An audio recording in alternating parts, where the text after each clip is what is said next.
Perdana Menteri Kanada Justin Trudeau memperkenalkan putrinya kepada Presiden Prabowo Subianto.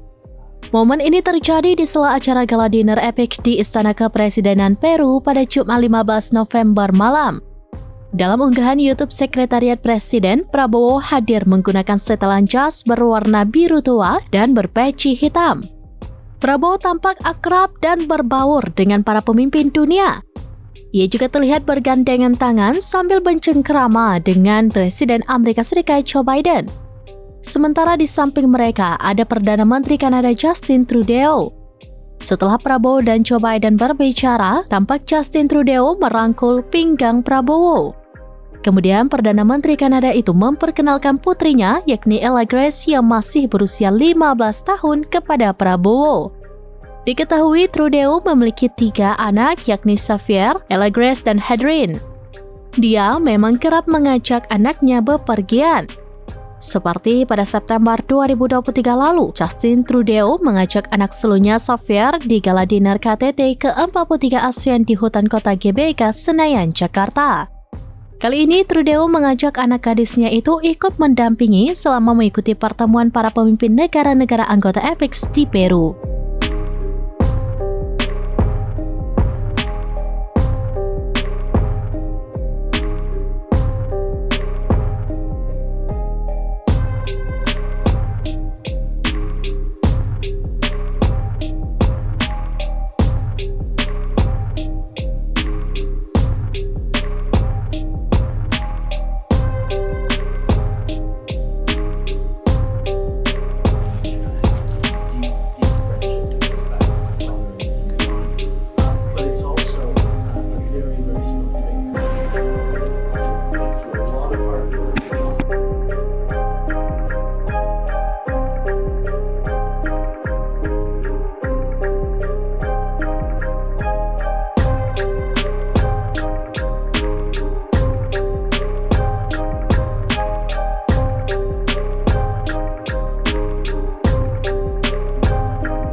Download Tribun X sekarang, menghadirkan lokal menjadi Indonesia.